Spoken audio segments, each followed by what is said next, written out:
In 1945, British and American pilots had rained death and destruction on Germany. Now, in 1948, they were flying again to Berlin.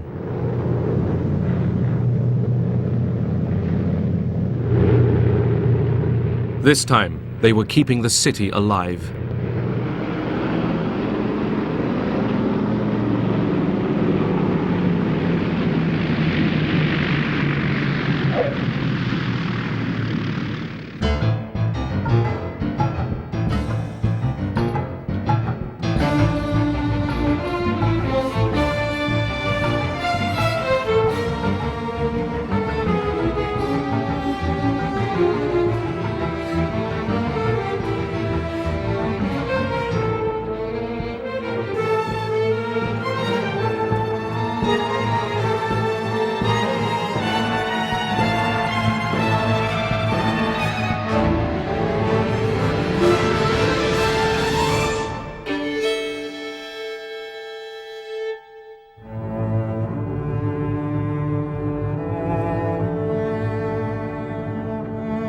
Berliners were a beaten people in 1945. Their fate was in the hands of the Russians, Americans, British and French, their conquerors. Germany was divided into 4 occupation zones: Soviet, American, British and French. 3.5 million Berliners lived in a city 110 miles behind the Russian lines. Berlin was linked to the west by a highway and a railway which ran through the Soviet zone. The city itself was divided into 4 sectors: Soviet, American, British and French. Я вам рассказывал. Потому что именно в Берлине и в самой Германии Berlin and Germany were the only places where the two sides came into contact. That is, Soviet troops and troops from the Allied countries. граница, и в Берлине тоже. В других местах мы нигде не имели прямого. In other places, we didn't have direct contact between our two armed forces. Поэтому это была одна из причин того. That was one of the reasons why Berlin became a battlefield for the Cold War. Вот этой холодной войны. Berliners had lived a precarious existence for years. Food was at near starvation levels, and currency was worthless. The black market was king. Man tauschte also und das, was man auf Bezug We bartered everything. Ich will mal sagen, wer nicht raucht. A non-smoker who got cigarettes with his ration cards would gladly take them, because he could barter them for something more useful. Anders der Raucher war, gegen irgendwas anderes einen. Naturally, we all did it. Cigarettes were our currency. Das war die Zigarette, The black market was the only thing that kept us alive. was die Leute am Leben erhält. British Foreign Secretary Ernest Bevin had a plan for Germany. He didn't like the Germans, but believed that European recovery depended on them. We have to try and recreate Germany on a democratic basis, give her a chance to live, at the same time make sure that the security of the rest of Europe is preserved and that aggression cannot take place again. Soviet military maneuvers near Berlin. By 1948, the honeymoon among the Allies was long over. The Soviets wanted a weak Germany under 4-power control. America, Britain and France were secretly planning a new German state in their occupation zones. Spies told the Soviet military governor, Marshal Vasily Sokolovsky, about the plan. Он нас собрал всех и сказал, что прочел нам He gathered all of us together and read out an intelligence report. Данные разведки показали, что в Лондоне совершился The report stated сговор that a secret conference about Germany was held in по London. германскому вопросу. И He read out everything that was discussed in London. в Лондоне. Sir Brian Robertson, the British military governor, and his American counterpart, General Lucius D. Clay, had to implement the Western plans. General Clay was the hardest working man I've ever encountered, no vacation. He skipped lunch because he considered that a waste of time. Instead, he had 20 cups of coffee and 2 packs of cigarettes a day. What impressed me particularly was his fantastic ability to absorb difficult questions that were quite outside of the framework of his experience. After all, he was a professional soldier. The Allied Control Council met regularly in Berlin. Usually, as here, the proceedings followed a well-worn path. The American General Clay and his Western partners exchanged routine information with their Soviet counterparts. But on March 20th, 1948, Sokolovsky wanted more. He spoke in a very tactful and polite fashion, in a very restrained way. He said, "Could you please fill us in? Tell us what happened at the meeting in London." Clay replied that they weren't going to look into it. Sokolovsky then asked what was the point of having a control council if they were not going to tell us what went on in London, and if they kept secret from us the various issues concerning Germany. Have we or haven't we got a control council? The Russian just stood up, and he had about 5 or 6 of them on the left and the right of them, and they just walked out, which was not called for, because when they closed the meeting, it was always done in a professional manner. And the general just told everybody to stay put, because the meeting wasn't over.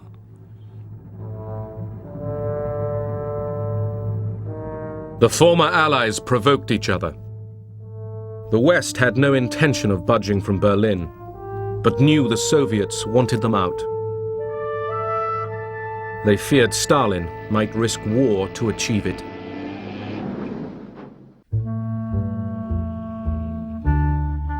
The Western Allies planned a currency reform in their zones. It would wipe out black market profiteers by making old currency valueless, and it would tie Germans to the West. The Russians weren't told.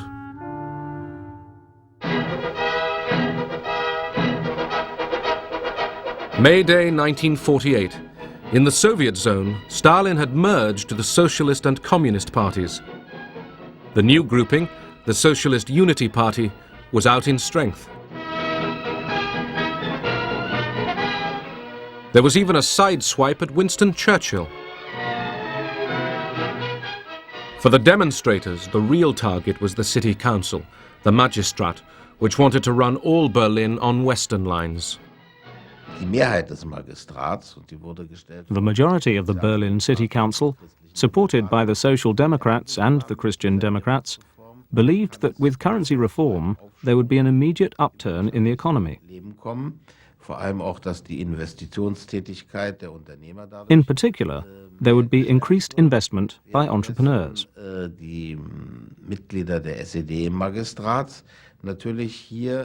On the other hand, the Socialist Unity Party councillors saw it as a threat to the still incomplete nationalization of property which had belonged to the big companies, to war criminals, and to Nazi Party members. Generally, to all those whom the Socialist Unity Party blamed for supporting Hitler in 1933.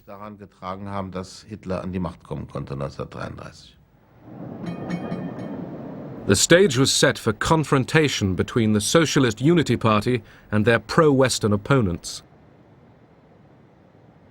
These were led by Ernst Reuter, whose family had once been forced to flee from Hitler. His election as mayor of all Berlin had been vetoed by the Russians. Es allen klar wurde, dass der kommunistische Diktaturwille jedes Mittel benutzen wird, seine Macht im Schatten des russischen Imperialismus aufzurichten, da haben wir in Berlin. It was a very tense atmosphere again, full of possibilities that the Russians would try to enforce their power in that part of the country, in the city of Berlin, of course, that maybe the family again would have to flee from dictatorship. West Germans lined up for their new money, the Deutschmark. Each person could exchange 40 marks and only 40 marks. All other old money was worthless. The Soviets retaliated by issuing their own new currency, which they insisted would include all of Berlin. Currency and political power were synonymous at that time. And therefore it was so important that the Western currency, the D-Mark, had to be introduced into West Berlin and not the Eastern German currency. General Clay and the Western Allies were persuaded by Ernst Reuter to issue the new Deutschmark in West Berlin. The new Deutschmark, stamped with a B for Berlin, was introduced in the western sectors on June the 23rd. There were now two currencies in the city. Berliners discovered that the Western D-marks were worth more.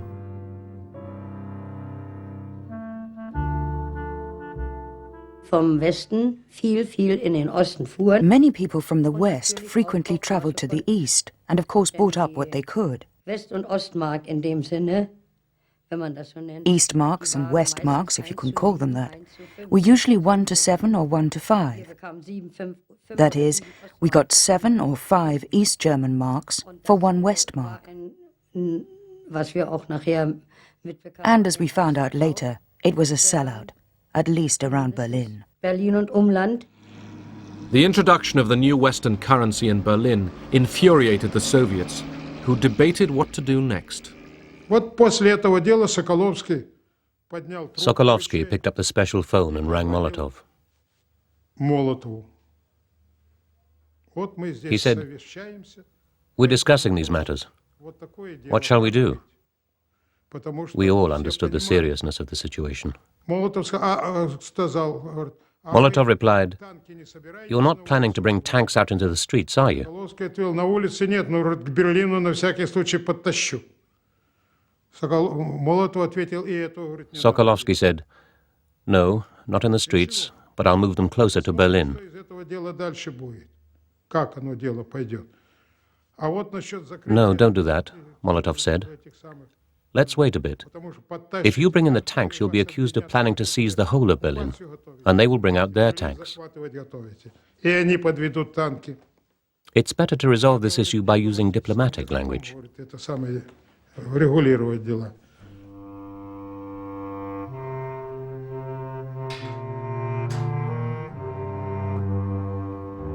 The Soviets blocked all major road, rail and canal links between West Berlin and Western Germany. They made no concerted effort to seal every route, but delivery of the 12,000 tons of food and coal normally supplied by the West to Berlin every day was now impossible. The Soviets cut electricity supplies to factories and offices. West Berliners could do little. Their only large power station had been dismantled for reparations by the Soviets in 1945.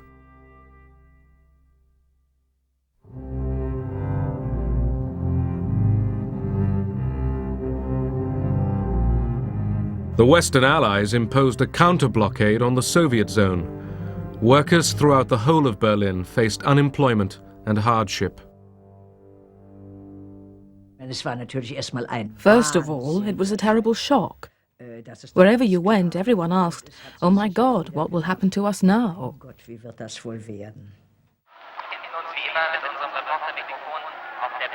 Stalin's purpose was clear: to force the Western Allies to change their policies or quit Berlin. In 1945, the Western Allies had made a written agreement with the Soviets. planes could fly along 3 air corridors 20 miles wide to 2 Berlin airfields, Tempelhof and Gatow. Seaplanes could also set down on Lake Havel. The British responded to the challenge. They planned an airlift. Foreign Secretary Bevin put his weight behind the idea. The physical suffering of 2.5 million people in Berlin to try and influence the Allies, the Western powers, in their treatment of the Germans, and to try to force us out, is one which we are unable to accept. General Clay, the American commander, didn't believe an airlift would work.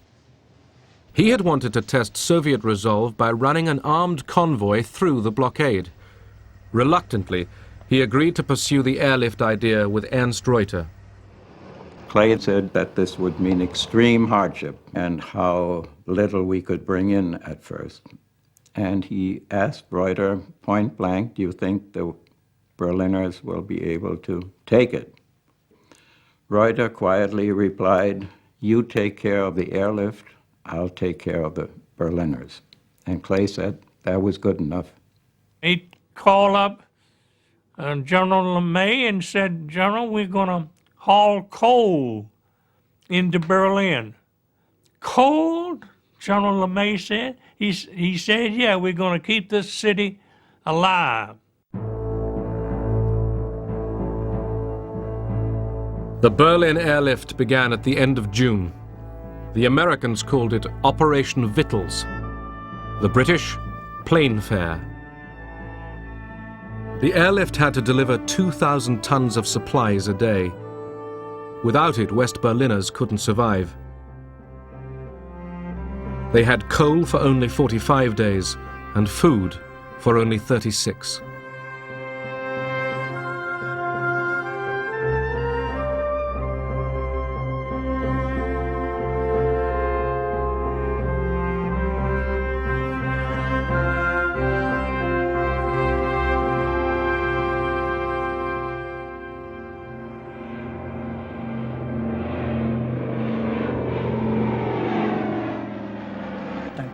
The airlift began, which was welcomed with incredible enthusiasm.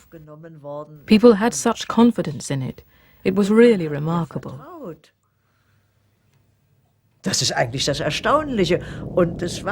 People thought, why shouldn't it work? They dropped so many bombs on Berlin. They should be able to drop potatoes. Bomben mir abgeworfen, da werden sie doch auch Kartoffeln abwerfen können.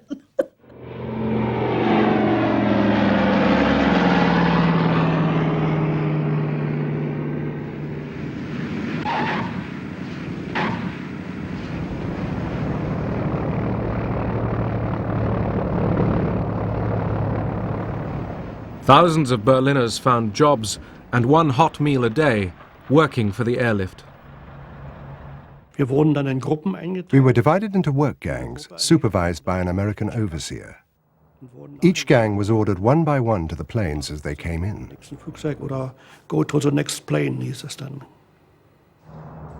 Each of the larger planes carried 9 tons. We could unload each plane in roughly 7 minutes. That was 9 short tons of coal.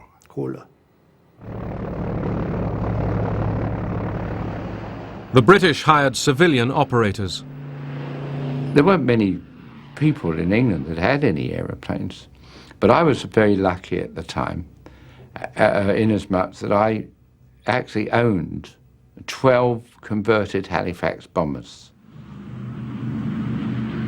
The government came along and said, look, can we do something with these aeroplanes? And I said, of course. But remember, we all thought that the Berlin airlift was only going to last 2 or 3 weeks, or there would have been a war. America now raised the stakes by sending B-29 bombers, capable of carrying atom bombs, to Britain. The move was highly publicized. These are the men whose nerve-wracking job it may be to fight their way through weather and red obstruction. So grave is the crisis that General Clay is recalled to Washington to report on the situation. He is greeted by Secretary of the Army Royal and then is welcomed by Chief of Staff Omar Bradley. On his shoulders may rest the responsibility for peace or war, and the Commander-in-Chief at the White House awaits his appraisal of the most explosive situation yet in the struggle between East and West. Clay argued once again that he be allowed to confront the Soviets with an armed convoy. Now, if the Soviets stepped aside and the convoy went through, then peace would continue. If they chose not to let the convoy through, then it meant war. It was just that simple. And last thing in the world President Truman wanted to do was see our country get into another great war. We just come out of one. So, no armed convoy, but more planes for the airlift. Since I have been in Washington, I have been assured of an additional supply of C-54s, which carry 10 tons, to replace the C-47s. And this will enable us to build our airlift up to 4,500 tons a day.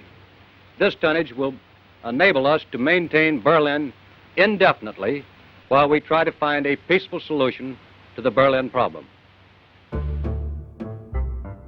In August, Stalin visited an air show near Moscow. He was confident that the Soviet blockade of Berlin's western sectors would be enough to force the Allies back to the negotiation table. But time wasn't necessarily on his side. The West's counter-blockade of coal, steel, and machine tools was beginning to bite.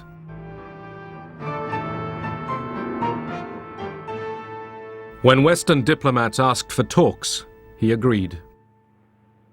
Stalin was very calm. He smoked. He didn't walk about like he usually did.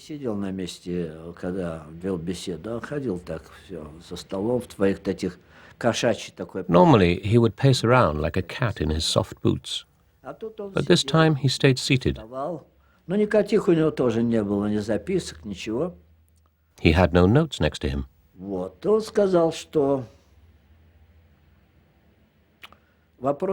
He said, the question is very important from an economic point of view. But this is not the most important issue. What is more important are the decisions you have taken in London. We insist that you should revoke these decisions, or at least postpone their implementation until we get together again to discuss the question of Germany. He saw that Germany was going to be divided, with a strong Western Germany, supported by America in the West, and anyway being 3/4 of the total part of Germany, which would become an independent country, and he wanted to stop that. In Berlin, the Western Allies and the Soviets returned to the negotiating table. The Russians demanded the withdrawal of the Western Deutschmark from the city. They also applied pressure in the air corridors. There's plenty of provocation. They used to carry out aerial maneuvers in the corridor or right alongside it. They'd be above you because we had a maximum altitude. And they'd go off firing military equipment, being buzzed and all that sort of thing. We come up and if a yak would come head on with you, right nose to nose, and the last minute would peel off, or come up behind you so you couldn't see him and then come up over the wing. But they didn't shoot.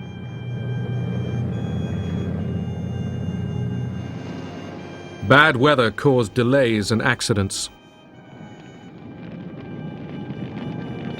The airlift was not delivering enough food, and virtually no coal had been stockpiled for the harsh winter to come.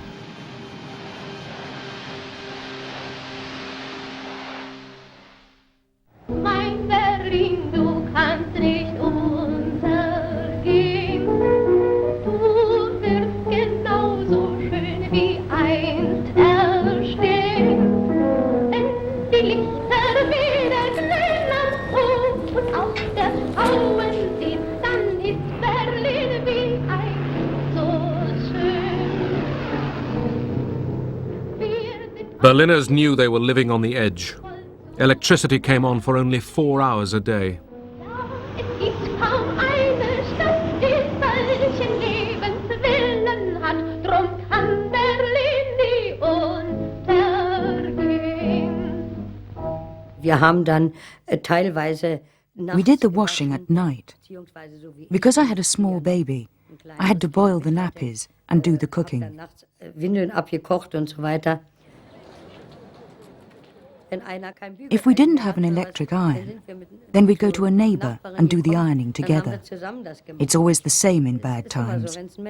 People stick together through thick and thin. The Soviet blockade didn't prevent West Berliners from moving about freely within the city. The eastern sector behind the Brandenburg Gate could be very enticing. I often went across into East Berlin. If you wanted to go out, you had to go into the eastern sector. There were dance halls, there was music, there was electric lighting. The rooms were heated and normal peacetime conditions prevailed.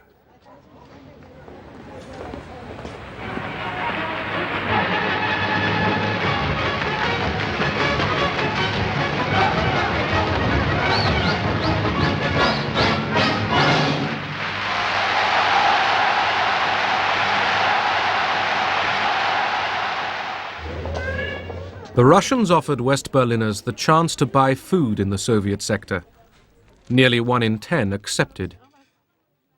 The Soviets didn't impose a complete blockade, but West Berliners who went to East Berlin were harassed. We could get out by train, but we were constantly checked here, there and everywhere by the Russians.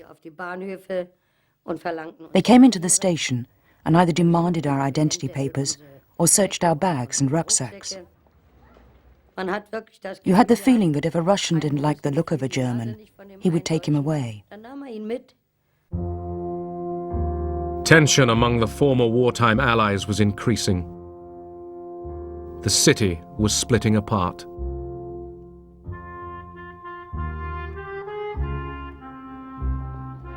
On September the 6th, communist-led activists converged on a full meeting of the city council in East Berlin. They were looking for trouble.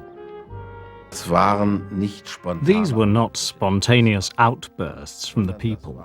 They were, on the contrary, demonstrations, which party members and sympathizers had been ordered to attend. Their aim was to break up the old city council.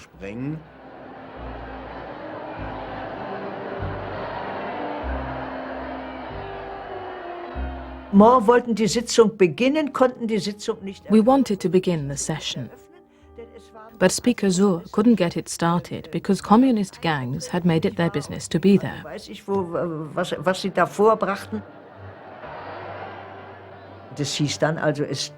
Word got around.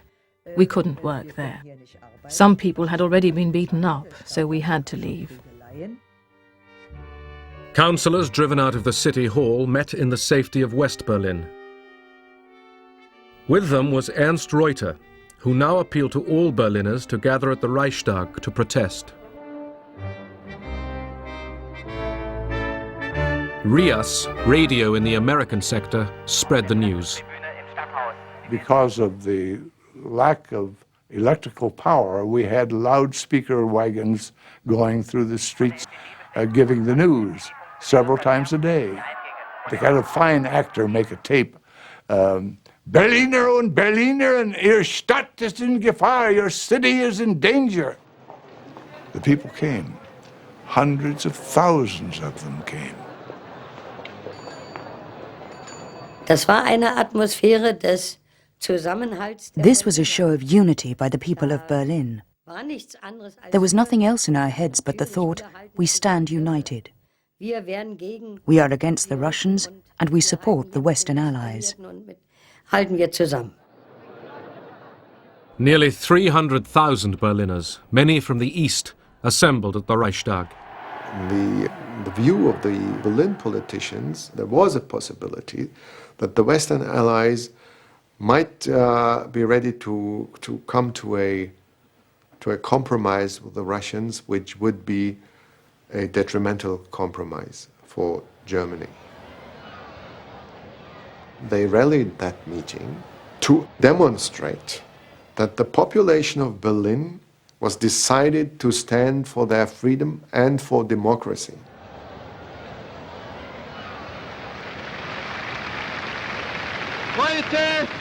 Heute ist der Tag, an dem nicht Diplomaten und Generäle reden und verhandeln. Heute ist der Tag, wo das Volk von Berlin seine Stimme erhebt.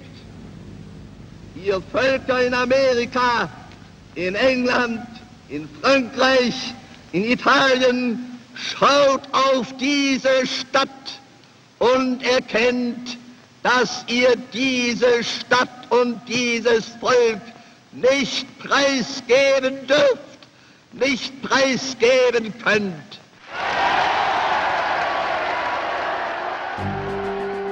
When the rally was over, the Soviet flag on the Brandenburg Gate was torn down.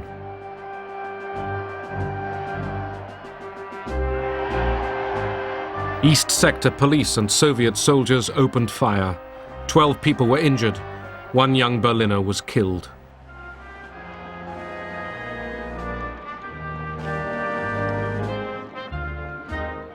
And the day was not yet over. A delegation went to the Allied Control Council, where they feared a deal with Stalin to withdraw the Western D-Mark from Berlin was being hatched. The Allies got the message. The D-Mark stayed. Rhine-Main field was busier than ever this week as airlift traffic was suddenly bolstered by fresh squadrons. Here a group of valiant young pilots talk over the day's operations. Mensch, bei dem Wetter willst du starten? Na klar, Mensch, die Italiener warten auf mir. The blockade and the airlift went on. We flew everything. I mean, medical supplies, newsprint, but the coal was the biggest thing, and it was the biggest problem, too. The coal dust would seep in the floors and the control cables, make it difficult to control the airplane. So we flew with our escape hatches out in the back to suck out the dust.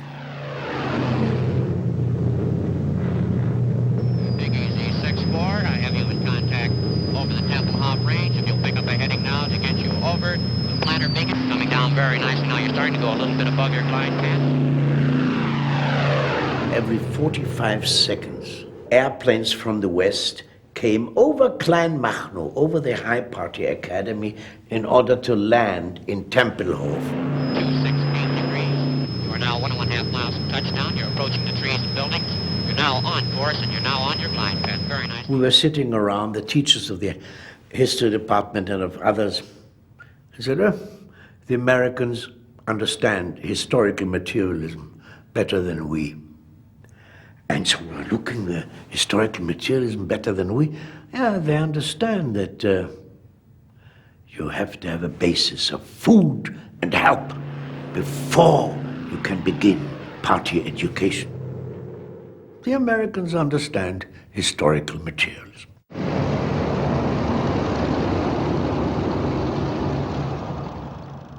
Airlift pilots could fly up to 3 missions every day. An American pilot brought his own 8mm movie camera. I went back to Berlin to get this picture. Inside the barbed wire, kids came up on the other side of the barbed wire, looked at me in the uniform, came up and started talking to me. How many sacks of flour you got? You know, how's it going to be tomorrow? They got off the subject of flour very quickly, on the subject of freedom. And said, look, he said, someday we'll have enough to eat. Just give us a little. Just don't give up on us when the weather gets bad. We'll have enough. But if we lose our freedom, we may never get it back. And these kids were 8 to 14 years old. They blew my mind with their maturity and understanding of what was important. Halvorsen promised the children that he would return with chewing gum and chocolate dropped from tiny parachutes. Es war erstaunlich, was die alles mit ihren Flugzeugen hergebracht haben. It was amazing all the things they brought over in their planes. Das heißt, der eine Junge, der war dann auch hier mit diesen... I still remember my youngest boy was there. hatten dann kleine, wie kleine... When American soldiers dropped little parachutes with sweets, chewing gum and chocolate. Bisschen Schokolade, sowas.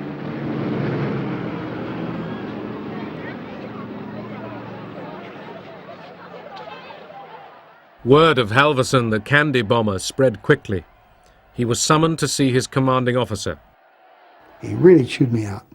And then he reached into the counter, pulled out a newspaper, and there on the front page was an airplane with parachutes coming out of it. He says, you almost hit a German newspaper man in the head with a candy bar in Berlin yesterday. And he's got this story all over the world. He said the general read it and called me to find out what was going on. I didn't know anything about it. I'll never get promoted. Why didn't you tell me? I said, I didn't think you'd approve it, sir. He says, you're right, but the general thinks it's a good idea. Keep doing it. For both East and West, radio was an important weapon in the propaganda war. Es spricht Roman Kwalek. Radio in the American sector, RIAS, was run by William Heimlich. I introduced American broadcasting techniques on the theory that if the audience isn't there, you can't convince them of anything. So my number one priority was get people to listen. How do you get people to listen? You give them good, entertaining programs, solid news that they could depend upon. Trotz ungünstiger Witterung und niedriger Wolkendecke vollzog sich auch heute der Lufttransportverkehr nach Berlin planmäßig. Am frühen Nachmittag trafen die ersten Skymaster-Maschinen mit je 8 Tonnen Steinkohle an Bord in Tempelhof ein. A young Berlin dancer called Christina Olsen became a popular RIAS performer, and later Mrs. Heimlich. I read the headlines, and then I would make fun of whatever the Russians or East Germans did. Das versteh ich nicht, dazu bin ich noch zu klein. Doch die Russen, die müssten doch das eigentlich verstehen. Which means I'm too little to understand all these happenings, but the public could certainly get it. And it became a very famous slogan in Berlin, and so I became the voice of Berlin. Werden Sie am Sonntag wählen? Ja. Ja. Und Sie? Selbstverständlich. Aber natürlich werde ich wählen. Darf ich Sie auch noch schnell fragen, ob Sie am Sonntag wählen Aber werden? selbstverständlich werden wir wählen. In December 1948, West Berliners voted for a new council to run their half of the city. The Socialist Unity Party, which dominated the old council in the Soviet sector, boycotted the elections. Wir sind im Moment als Stadt gespalten. For the moment, we are a divided city. There is nothing we can do about it. Unser Leben Our survival now depends on developing extremely strong ties with West Germany. bekommen. Ernst Reuter was now mayor, with Louisa Schroeder as his deputy, but only in one half of Berlin.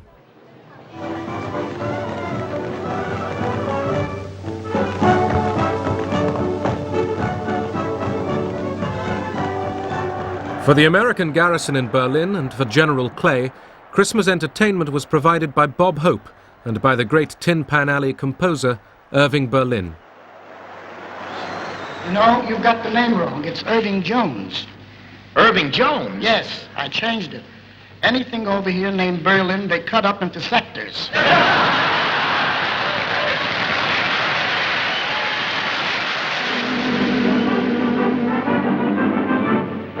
Not long ago, a group we called the Air Corps helped win the war and took a bow. Not long ago, we cheered the fighting Air Corps. Let's see what's happened to them now. Operation Biddle is in the only way, and rolling wheat and hay, and everything's okay. Operation Biddle, as in the eye we go, we won't forget to blow against the one. Operation Vittles, the American code name for the airlift, was working at last, thanks to an unusually mild winter. On Easter Sunday 1949, a record 13,000 tons was airlifted in 24 hours. The gamble had worked. Berlin could be supplied indefinitely by air. We lived at Karlshorst and could hear the noise of the aeroplanes, which delivered everything, including chocolate and Christmas presents.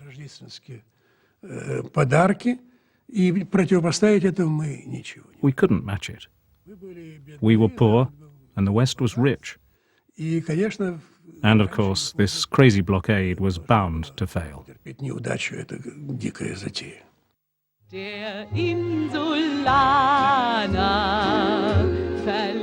The Soviets had failed to drive the British, Americans and French out of Berlin. The Allied counter-blockade was hurting the Soviet zone. On May 12, 1949, Stalin called it quits. As midnight nears, tension mounts at the British frontier control post. Familiar with the old Russian habit of changing their minds when it suits them, seasoned campaigners could not quite grasp this new mood of cooperation. As on the stroke of 12, the barrier goes up and a British jeep leads the race into Berlin.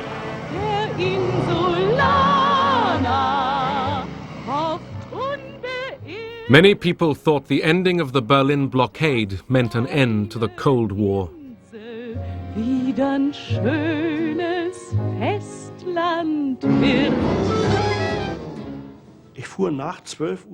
I returned home after midnight, having taken the S-Bahn from Ostkreuz to Neukölln. When we crossed the boundary between the two sectors, everything was bathed in light. It was like a dream. Freude. Weiter nichts. Sheer joy. Nothing else. We had done it. It does work with the West. That was so very important. The West has won. Der Westen hat gesiegt. It was General Clay's time to go back home.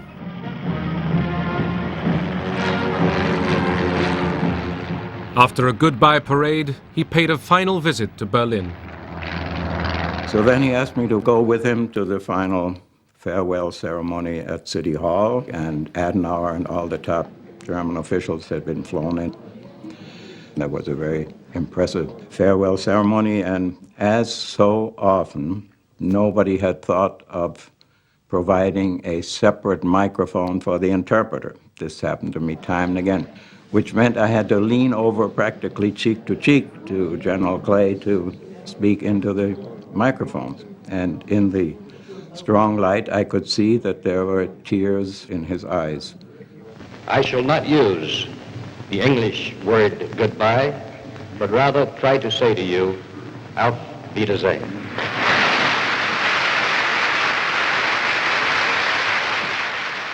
The day General Clay said Auf Wiedersehen, the head of the future West German Republic, Konrad Adenauer, addressed Berliners.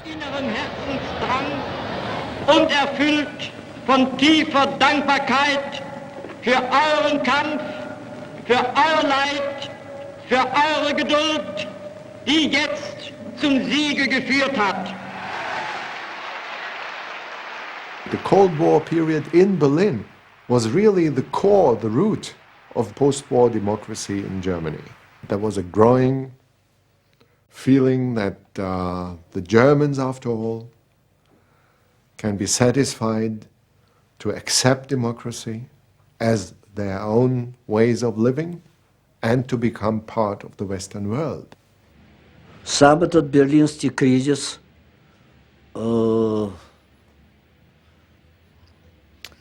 привел, конечно...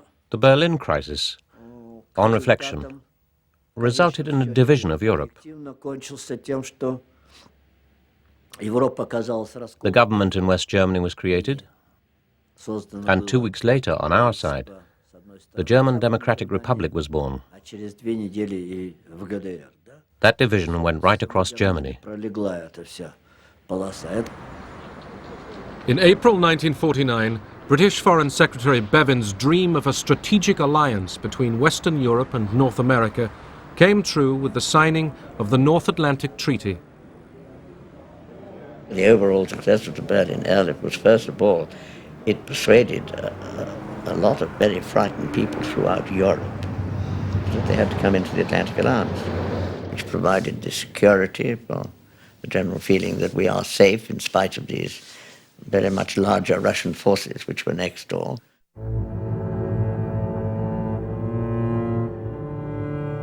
August 29th, 1949, the Soviets detonated their first atomic bomb. The American nuclear monopoly was over. The world was now split down the middle by two competing superpowers. At its heart lay a divided Germany and a divided Berlin.